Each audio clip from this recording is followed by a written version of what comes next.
Hello, my name is Adam Maltese, and I'm a professor at Indiana University. I'm going to be presenting to you the virtual teaching simulator on behalf of my colleagues at IU and at University of North Carolina. VTS is part of the Ops suite, and it is a virtual reality teaching simulator. We came up with the idea to create this simulator because we were concerned that our pre-service teachers were not getting sufficient practice in authentic teaching situations that would allow them to overcome some of the initial concerns and issues that they had when they stepped in front of a class, and also to give them the chance to practice and practice and practice. We often use the sports metaphor. And so while in sports, athletes are often given the chance to practice at different scales. So they might practice a certain skill, and then they might practice, that skill at a bigger level or in sort of a game-like situation. And then they might have something like a scrimmage where they're putting all the moves together, but it's still a practice scenario. And then, of course, they have their sort of official games. And so if we think of teaching in a similar way, we thought of the chance to develop certain skills and then utilize those skills and then practice teaching. But we realized that teaching in front of live students in a real classroom is getting harder and harder. And more schools are restricting the amount of time or the type of instruction that pre-service teachers can do because of concern for their test results. Even if that wasn't the case, we would want to find ways for our teachers to be able to practice and get feedback in a much more dynamic way. We wanted to create a virtual reality platform that would allow them to engage with students and feel mostly what it feels like to be in a classroom, and to be able to build on that so that when they do get in front of real students, they're more comfortable with that practice. To do that, we worked with some programmers to create the Virtual Reality Teaching Simulator, or VTS for short. I would say it is getting us close to what we want, but it's still a work in progress. So to give you a little bit of a flavor for what this looks like, when you come into the simulator, you first pick an avatar, and you can either come in as a teacher or you can come in as a student avatar. So you go through and you type in your name, and then you move to a screen where you get to select the avatar that you want to play in the scenario. And then you get dropped in either as a teacher or as a student. On the right, you see two of the views from the teacher's perspective, and there are multiple viewpoints. We're most excited about the first person perspective that you can see here, but you can see that we have two different classrooms. The classroom on the top right is meant to be an elementary classroom. So there are 24 students in each classroom. In the elementary classroom, there are students in pods of 4. In the middle school classroom, which is the lower right, there are still 24 students, but they are in rows, and there's 6 across the row, but there's a central alley down the middle to separate the students. In this screen, you can see the classroom from the third person perspective in the back corner of the room. This allows you to see the setup of the desks. It allows you to see the instructor in the front of the room.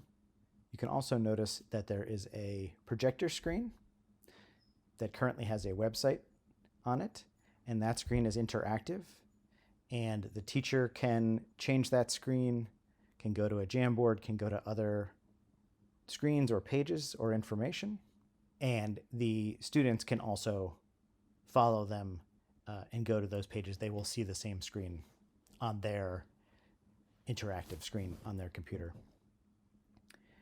Behind the teacher here, you can see that there is a whiteboard. And initially that whiteboard was static, but over time our developers were able to get that to have quite a bit of function. So you can bring in images, you can write on it using a marker or a pencil that would translate to an image being drawn on the screen. And I think you can see an image here behind the teacher. You can do some typing on there. And you can do a variety of actions, just like you might be able to do on a digital whiteboard. And this allowed a lot more flexibility and more authenticity so that both the teacher could write things on the board and the students could virtually go up to the board and write out answers to problems or other information. You see the avatars at their desks. They are not able to do much in this scenario. They fidget as kids would fidget. They can raise their hand and lower their hand. They can speak. As the teacher moves around or as sound is generated from different parts of the room, they will turn their attention in that direction. And as the teacher walks through the room, they will often look to the teacher to give him or her their attention. They cannot write on the papers in front of them, and that is something that we hope to develop in the future. In the work that we did for OPS, the pre-service teachers came from a variety of schools around the country, and the avatars were played by graduate students and acting students primarily from Indiana University. We created persona for the different avatars, and the actors for the student avatars worked on learning those personas and then performing those personas within the classroom. We decided to go this route because we thought it would be more authentic and less scripted, because we did not know what a teacher was going to ask in these scenarios. We didn't know the order they were going to ask things. We didn't want to tell them what order they had to go in. And so we thought it was more authentic to have the actors sort of learn what a student's conceptions and misconceptions might be, and how they thought and understood the various concepts that they were being taught. I mentioned that there are 24 students in the classroom. However, not all 24 avatars can be active at one time. There is an upper limit.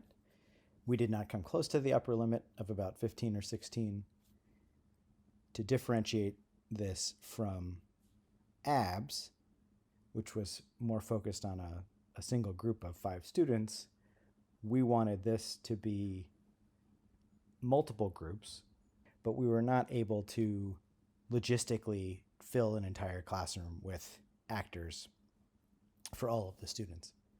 Instead, what we did was, in most scenarios, we had 3 to 5 actors, and each actor played a few of the avatars. Often we had a few actors where each actor had a pair of students.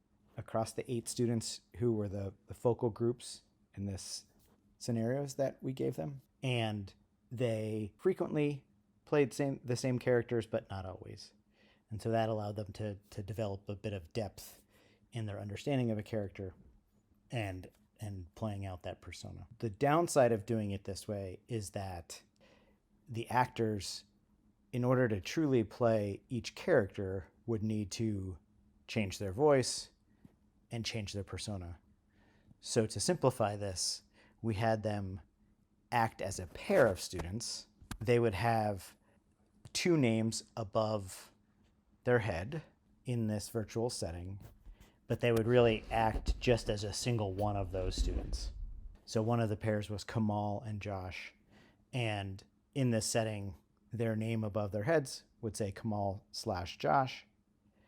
The teacher would usually refer to them as a pair or pick one, but they would not try to alternate between those two. They really only ever acted as the pair or as a single one of them. And so it maybe had a little bit more of a feel of being in a full classroom, but the exact way that it played out was not such that there were 24 active students in there that were talking and interacting with the instructor.